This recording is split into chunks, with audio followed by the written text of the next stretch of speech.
I am a single parent, a co-parent, right? I have two sons that are 6 and 7. They're here at home. We don't have half term. We just have a holiday today, so they might pop in, but they know that when I'm working that they can just come in and say hi, or they usually ask for a snack is usually what happens. They ask for things when I'm on a meeting like this. But my story, and part of the reason I'm doing this, and as a co-parenting coach, I have a unique story in the sense that I was in a romantic relationship, like a friends with benefits relationship with a woman. And what ended up happening was that we immediately started co-parenting from birth. We did not try to make it work for the kids. We just knew that we would be better off doing things separately. And that was actually working really well. And we, for the most part, there were some stresses, but then the twist in my story is that when my kids were, I found out in 2017, so almost 3, so like 2.5 and like just over a year, I found out that they weren't biologically mine.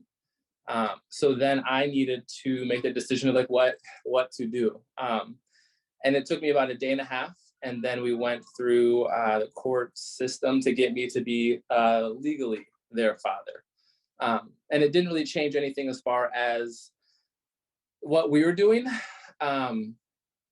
We still co-parented, and we still had our ups and downs. But to me, just finding out that news, it changed things, right? It changed the way that I saw the relationship between her and I. But then it also, in ways has changed the relationship I have with the boys, just because like there's, when you look at your kids and you see yourself in them, it's such a different experience to like look at them and know that like there's none of my biology in them.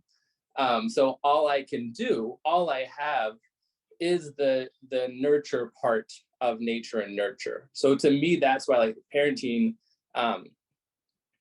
the way that I treat them, the way that I interact with them, the way that I lead them is even more paramount, since we don't share DNA. But today, I really wanted to cover like 4 main ideas. I wanted to cover communicating with your co-parents.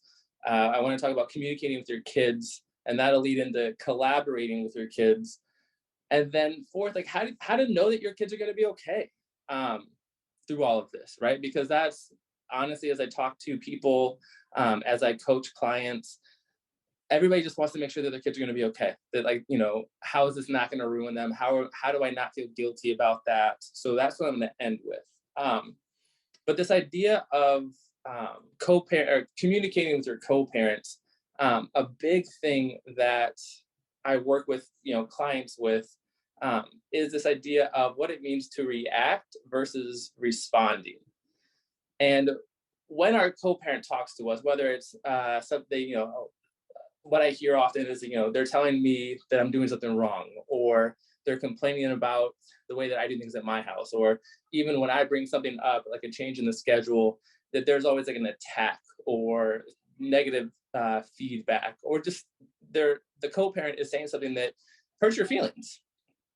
And that initial reaction, that initial emotional reaction is natural. I want everybody to know that like the way that you feel when you're talked down to or attacked, or when they make you feel like you're not as good of a parent, the way that you feel about that is incredibly natural. And that's okay to feel that way. I think that what happens in the moment can be that at times we will respond based off of that emotional reaction. We'll be in that emotional state, we'll be in that hurt feeling, and then we'll fire something back, right? We'll say, well, I'm not like that. We try to justify ourselves, right? We try to justify what we do. We try to justify how we think, how we act, how we parent.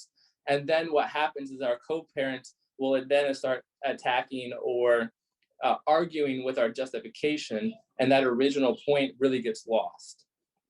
So what I really try to help people understand is that when you are communicating with your co-parents, a huge part of the response is after you feel that initial feeling, after you feel that initial anger or guilt or hurt feelings, to truly take a deep breath and to take a deep breath and just understand that what they're saying is about them. Like what they're saying is a projection of their unmet needs or of their unprocessed emotions, and it doesn't have very much to do with you.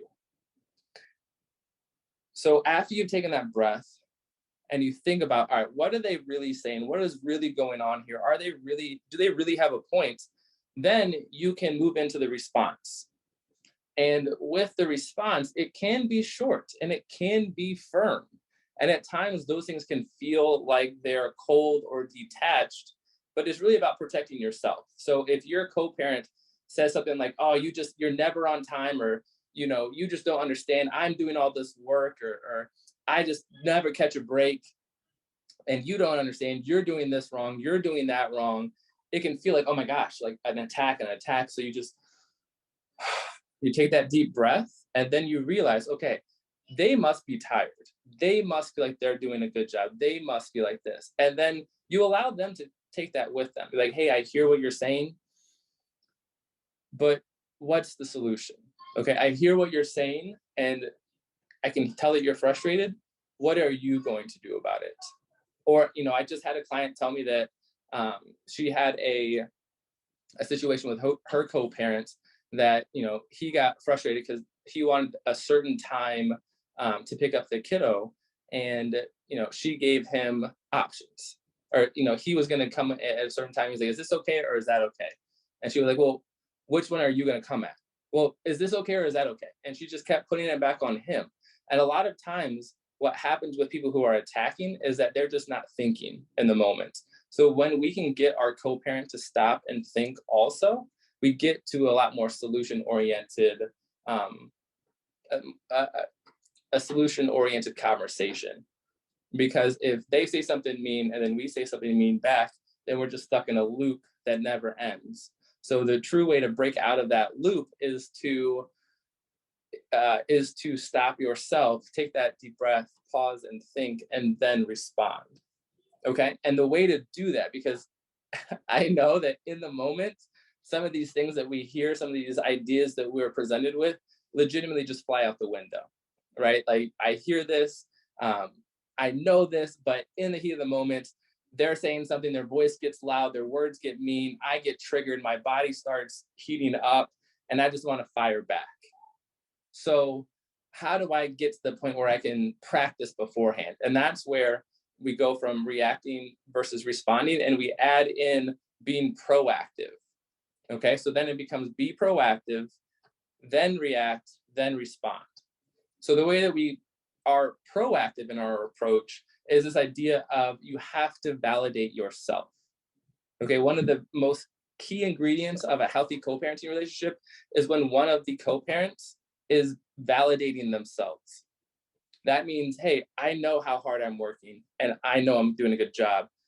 I can see the benefits of my hard work. I can see how my kids are benefiting from me having structure and me doing this. And you don't seek that validation from your co-parents or even from your kids, because at times we can look to our kids for validation, and that can get messy because they don't see all the work that we do, but neither does our co-parents. So a huge key in healthy communication is validating yourself so that you're not seeking that validation from your co-parent. And that further goes into this idea of identity. And your identity as a parent might look and feel completely different than your co-parent's identity as a parent.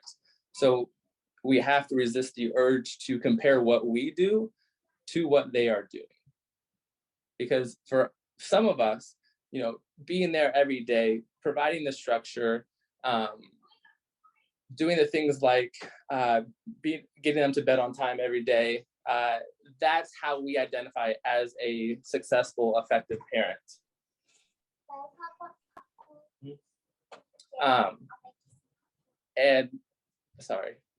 So then when we identify as that parent and we see that the other parent is not doing that, then we compare. And we know that comparison is a thief of joy. So one thing that we can do is be very sure of our identity. So in that, wrapping up the communication with the co-parent, it's this idea that we have to be proactive so that when we react, we can take that breath, think, and then respond. And the best way to be proactive is to validate yourself and understand what your identity is, and understand that your identity can be different than your co-parents. And that actually can be a really good thing, because if our kids had two of the same parents, then they would learn less. They would have less perspective. So even with I don't always get along with my co-parent or agree with her, but I also understand that she provides things and brings things to the table that I don't, and I can't. So I understand that our identities as a parent are much different. So to me, that's communicating with your co-parents. Communicating with your kids is going to be a very similar but different idea. So with communicating with your kids, a big part of it is that we all want our kids to feel safe telling us about their feelings. One thing I hear is, I want my kid to be able to share with me. I want my kid to know that what they're feeling is okay. I want them to know that I'm a safe space for them, right? I think that almost in every coaching client relationship I have, I hear that idea. But that's not enough. Like, that's a great idea, and it is such a good thing to work for. But telling our kids that we are a safe space, and telling our kids that they can express their emotions, and telling our kids that their emotions are okay, is a mixed signal if we aren't doing that ourselves. Like, if we aren't sharing our emotions, and if we aren't able to express our emotions, then telling our kids that is like, hey, this is okay for you to do, but I'm not going to do that. Which is a covert way of saying, like, you do it, but I've not got there yet. Or you do it, that's not going to work for me. Or I'm going to tell you to do something that's really not okay, but I want you to do it. So a huge part of communicating with your kids is expressing yourself, is expressing your emotions. And that means all of them. There is not an emotion that is dangerous or detrimental for your kids to see if you know how to handle it. So something like anger. Anger can be an emotion that we try to hide from our kids, or we try to avoid showing our kids. And one of the most powerful things you can do is be angry around your kids, because your kids will be angry and your kids will show their anger. And if you never show them what it looks like for you to be angry, then they grow up not being sure of how they express themselves, if that's okay. Or they grow up thinking that they shouldn't express their anger, and then they try to hide it, and it's going to come out in ways that we don't want it to. We want their emotions to come out at home. We want their emotions to come out with us, because we do want to be a safe space. But the most effective way to be a safe space is to safely express our emotions in front of our kids. So, if you're sad, crying in front of your kids is not a burden on them.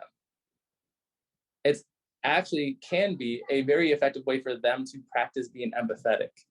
Same thing for being frustrated. Like, so, the last few days, like Thursday morning, I woke up and there was water in my basement, right? We have basements here. We have this thing that pumps the water out. My pump broke. So there was like a few inches of water on the floor. I got carpet down there. And like, I was stressed out. I was frustrated. And the interesting thing was, like, that morning when my older son woke up, he asked me, Dad, like, how are you feeling? And I was like, man, I am so frustrated. And we talked about, like, I'm so frustrated because, like, I don't know how to fix this. This is not something I'm good at. I don't know how to do this. So I don't even know what to do. I don't know how to handle this. I don't know how to make this better. And me being able to express that, me being able to show him that I'm frustrated, and that's what frustration looks like, is going to be beneficial. Because say he's in a video game, and instead of like yelling and cussing at the screen or throwing his controller, he can express, man, I'm so frustrated because I can't beat this level, or I can't get past this boss. But it then extends to friendships, right? If my kid sees me express frustration or sees me express anger, when their friend does something that they don't like, then instead of yelling or hitting or calling names, they go like, hey man, like, what? Like, I'm so angry right now. I feel so angry right now. I really want to, I've told them before, I really want to scream in a pillow, or I really want to like go punch something.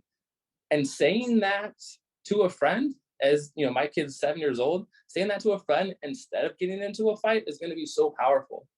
And then that lesson is going to translate to the friends, right? To the kids that they're playing with, that, my son isn't the one going around punching people when he's mad.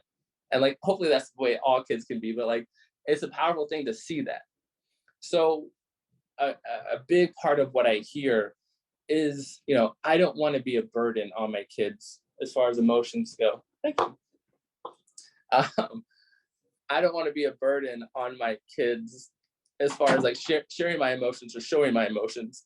So a big part of that really comes down to trusting your kids. You have to understand that your kids have their own emotions, and for them to really understand how they're feeling and what they're feeling, it really helps for them to have a model. A lot of us work off of templates. A lot of us work off of like a rubric. So if we're asking our kids to experience and explore emotions without a template or without a model or without a rubric, we're like, hey, here's here's this big jumble of like feelings that we hope you figure out. Good luck. I'm not going to show you anything that I do, but you'll figure it out.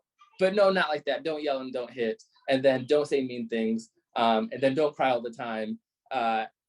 We have to be able to process what we're feeling. So then a big way, and I want to give you an action step, a big way, especially to deal with what we view as negative emotions, is something called emotional dumping. Okay, this is something that I tell, like I've got a single parenting group on Facebook. I preach it to them all of the time. Emotional dumping is one of the best ways to deal with those emotions that feel icky or feel like a weight on our shoulders. And all it is taking 10 minutes out of your day, especially when that emotion shows up, and writing about it.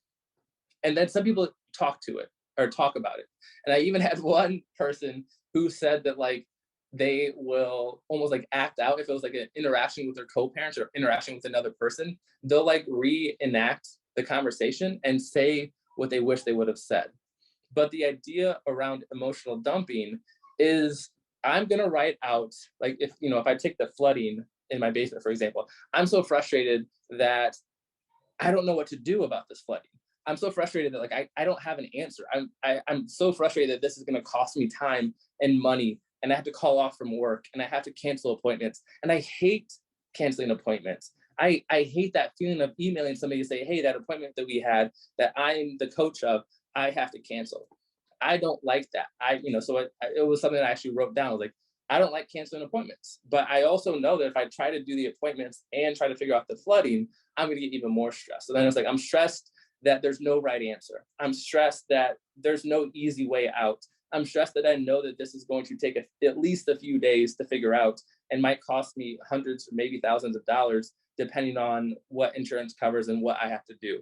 So there's this idea that like, even just talking through that was like 2 minutes. It's going to take me longer if I actually write it down. But then it's like, okay, once those thoughts are out, then those things have less power over me, and there's less weight to carry. Once I write them down, it's like, it's that same idea as taking that breath, communicating with your co-parents. It's this idea that I'm going to get these thoughts and this negativity out, because if we don't, one thing that I like to paint a picture for clients is this idea that like, if you consider that your house or your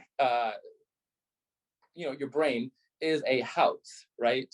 And then the negative thought walks in and you say hi to it because we have to acknowledge them. But then instead of getting rid of it, you're just like, oh, okay. And then you shove it in a room, right? And then another negative thought comes in later. And then you say hi to it. And instead of telling it to leave, you just shove it in a room. Because if you're not dealing with it, if you're not getting it out, if you're not writing about it, if you're not talking about it, if you're not processing it, it stays up there, okay? And then what happens is that you fill up one room with negative thoughts, and then you have to move to another room. And then once that room fills up, you have to move to another room. And, every once in a while, you'll have a positive thought too. But if you throw in a positive thought with a bunch of negative thoughts, that positive thought is going to get overwhelmed, and it's probably going to turn negative. And then your whole thought process, your whole subconscious is negative skewed, right? You skew towards, oh, this will go wrong. This will happen if I do this. If I say this to my co-parent, they'll get mad. If I say this to my kid, they'll think I'm a mean parent. If I don't do this, it's not going to work out. And you start having a deficit mindset, right? And the way to process through your emotions, the way to do that is through that emotional dumping. That way, when you have a negative thought or a negative emotion, you can let it in the front door, say hi to it. Hey, I'm sad, or I feel upset, or I feel frustrated, or I feel jealous. I feel jealous that my co-parent has the kids less than I do, or I feel jealous that they have a new partner and they're able to share the burden. You're able to talk about it. You're able to write about it. You're able to, some people, if you're a painter or an artist or a musician, there's ways to get these out. There's ways to talk about it. There's ways to process it. You let it in the front door. You understand it. You process it, and then you let it out the back door. And then your house is not full of negative thoughts. Okay, so that's going to apply to the co-parenting relationship, and that's going to apply to the communication with your kids. You have to be able to deal with your emotions to get through this. There's no other way. You can't bottle them up. You can't repress them. You can't stuff them down. They're going to come up, and when they come up, it's going to be a time that you're not ready to deal with it.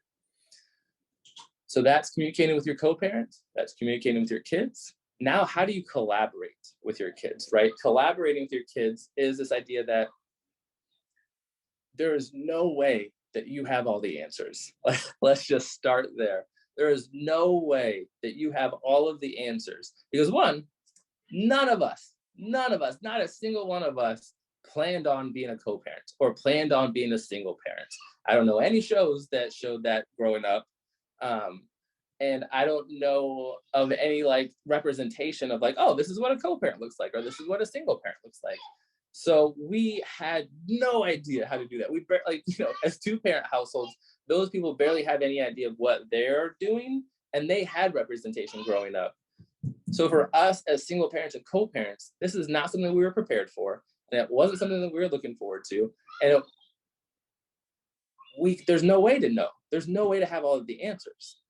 So what you need to realize is that as a parent, you need to look at yourself as a leader, okay? So as a leader, what happens is that good leaders empower the people who are under them. They don't drive them forward. They don't push them. They don't drive forward without checking in. They don't push them without breaks, right?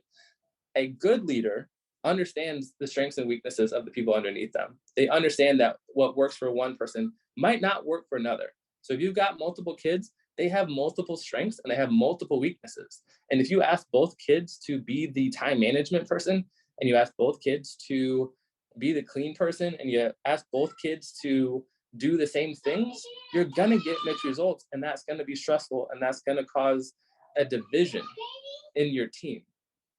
So as a parent, look at yourself as a leader. How does a leader empower? Okay, they pay attention. Spending, I don't know if you guys can hear the kids playing, but good leaders empower, right? They look to bring on what the kids bring to the table. So that means one, checking in. I don't know about you, but when I was working for other people, one of the most powerful things somebody could do is they're playing hide and seek, so they're counting. One of the most powerful things that a boss or a supervisor or a manager could do is listen to the employees, right? Or a coach. If you're a coach of a team, you can't always just be a do what I say, not what I do, or because I said so type of coach. You have to listen to the players, listen to the team, listen to the employees. That does not mean that you will always go with their decision. You can think about yourself as being 51% owner and they get 49%. You can listen to them, but ultimately it's going to come down to you. But a good leader takes into account the needs, the wants, the strengths, the weaknesses of their team. So that also means admitting when you don't know something and talking to your kids about it. Hey, a big thing that has come up in my with my two kids right now is this idea of reacting versus responding. And at times I'm like, hey, I feel like I've been yelling or I've been telling you guys what to do. That doesn't seem to be working. What do you think could happen? And my older son especially is like, well, Dad, you talk meanly to me. And while I don't always agree with what he says, I listen to what he says, right? I'm like, okay, when you say that I'm talking mean, what do you mean by that? Okay, well, when you talk to me in a mean way, you don't let me get what I want. Oh, okay. So you're upset that you're not getting what you want. Yeah. Okay. So when you aren't able to get what you want, what do you think we should do about that? And that way we're collaborating. It's not a me versus him. It's not me telling him what to do. It's me and him collaborating together on a topic or on an idea. And then the last one, and I just saw what time it was, so I'll try to wrap this up, is, how do we trust that our kids are going to be okay? And I want to hit you with some real news, and I don't say good or bad because it is just the reality. We are all giving our kids like perfectionist tendencies, or, I don't like the word narcissist unless it's actually diagnosed, but like we're giving our kids different tendencies, perfectionist, people pleasers. We're giving our kids those. I bumped my head on metal. Do you want to just take a break in here for a second? I want an ice pack. Do you know where it's at in the freezer? I can help you if you want to wait, or you can go find it yourself. We closed all the way? Thank you. We have to understand that our kids are going to be okay, even and despite the fact that we're going to be giving them those types of tendencies, whether we like it or not. And I think that what I hear from a lot of parents is this idea that they want to heal so much that they aren't going to damage their kids, or they aren't going to negatively impact their kids, or they're not going to bleed over or repeat those generational cycles. Okay.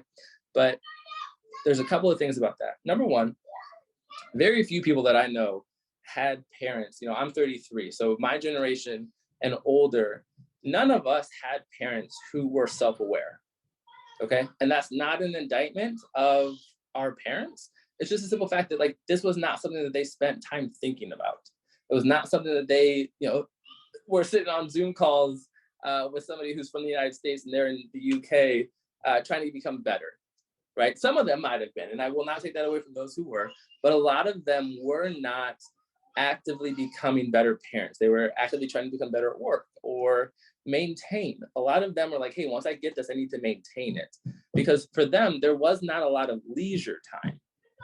So this idea of doing what I say, not what I do, or because I said so, was because there wasn't a lot of this extra time that parents of my generation and younger have, so what I want to lead you with, and this, I always want to give the disclaimer before I say this next part, that like survivors of abuse, and like whether that's emotional, physical, sexual, this is going to hit differently, and it's not all the way for them because that's something I don't have a lot of experience with or knowledge of.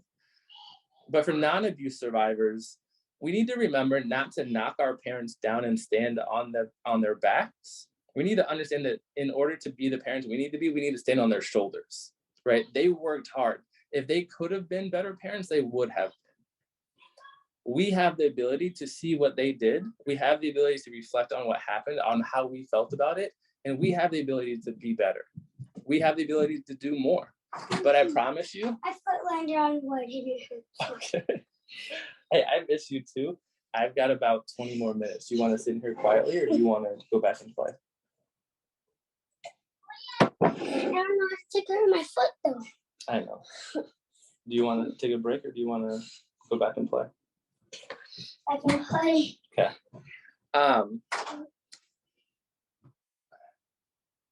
So the idea is that we don't want to knock our parents down and be like, oh, I understand the idea of generational cycle breakers and leaving what our parents did poorly in the past. But I also want you to remember to stand on their shoulders and learn from what they did well also, and take what they did well, because your good qualities probably came from some sort of impact from your parents. Because going further, the truth of the matter is that our kids are going to be even more self-aware than we are. and they're going to look at us in a very similar way that we look at our parents.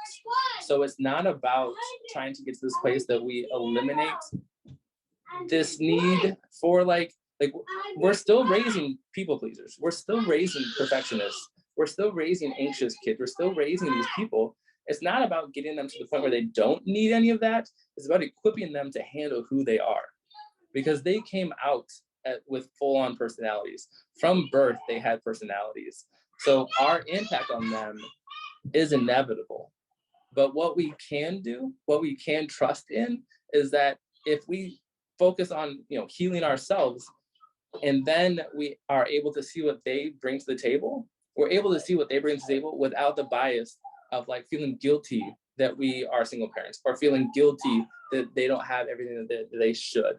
So when we are able to focus on ourselves, we can see our kids without that bias and through lens of clarity, so that we don't look at everything that they're doing wrong or being behind in or not emotionally handling as somehow our fault, or somehow we have this negative impact, okay? The truth of the matter is our kids are great. If you spent the next 15 seconds describing your kids, all of you would have smiles on your faces. Your kids are wonderful. Your kids are amazing. Your kids are smart. Your kids are empathetic. A lot of us feel like our kids are better than us, but they're just themselves to the fullest extent so far, because they haven't had to live a life that, crushed them, or, for some of us, like our creativity or curiosity or ability to love or ability to be vulnerable has been impacted. So it's not about living a life that negates that or gets to a point where that stuff doesn't happen. It's about equipping your kids so that they are able to handle those things, that they are able to handle setbacks. So allowing them to try and fail, allowing them to make mistakes, allowing them to face consequences without rushing to save them, is preparing them for a life that is going to be harder. Life is going to get harder for them because it got harder for us. And that's not a bad thing. Life is like the hardships of life bring out really beautiful things. If I didn't grow up without a dad, and then I didn't have the kids the way that I had them, I don't know if I would have kids. The hardest parts of my life have become the most beautiful parts of my life. And we can't try to eliminate those things from our kids' lives. We just have to do our best to equip them. I think a lot of things with single parents is we spend a lot of time in a lot of circumstances feeling very guilty that we have become single parents, that we've done this to our kids, even though we haven't. And do you know what I mean? And it's circumstantial, and there's loads of different reasons, but because society doesn't depict a single parent family as the norm, we do spend a lot of time thinking, oh my God, is this going to negatively impact my child? Is this going to affect them? Is this going to, and you worry so much about what you're putting on to your children. I think it's definitely a thought that a lot of us have had. I think that a big part of this, something that I touched on a few months back, was this idea that like single parenting can feel like second place, and moving away from that idea that like somehow we're not as good as two-parent households. Like, if you are a healthy human being and you are working on yourself and you're able to self-reflect and be self-aware, then you're giving your kid a really amazing perspective to learn from, despite what the co-parent might be doing or despite the rest of the circumstances. A kid who has a parent who is self-aware is a kid who learns how to learn and grow and be curious and learn from hardship. So to me, that self-awareness and self-reflection piece is crucial. Someone said they really like the idea of journaling, but they find it hard to be consistent with it. And I can speak on that. I think that, at times we can think that journaling has to be this like Mark Twain or Charles Dickens level of writing. Whereas like, I can show, I actually write in a sketchbook. Like I can show you actually pages I've written on. But I don't like lines. So like, this is one of my fear journaling or emotion dumping. And it's just like bullet points and it's a half a page. So to me, it's really about, I just need to get those ideas out of my head. I don't need to write a novel about it. I just need to not, I need to not fixate on it. And then one thing I forgot to mention is that I also end those emotion dumps with one thing I'm grateful for and one thing that I want to brag about myself, because then I'm getting rid of the negative thoughts and I'm bringing in positive ones. And gratitude is one of those like cliche things that is only cliche until you start doing it. Once you practice gratitude, it really does show you how much good you have in your life. Jay, and I can pop that in the chat, and then everyone can find that as well if they want to come and find you. Yeah, so my Instagram is just my name, Jay Skibbens. And then a very cool thing we have been creating on Facebook is Single Parenting on Purpose. And it's a Facebook group we have right at 500 single parents in there right now. And it's, we set an intention every week. Everybody, with the people who are engaging, we set intentions. We talk about good things and bad things that are happening. People can ask questions, but then it's an extension of my Instagram. So that group of 500 is getting their specific questions asked. So if somebody asks a question, I will do live, like a live very much like this on specific questions. And then I'll bring in guest experts, because somebody in the chat just said that like the resources that single parents have are, they can be limited. So, the person says, it's also true that as single parents or co-parents, the children will have fewer resources, whether that's time, energy, finance, space, or general capacity.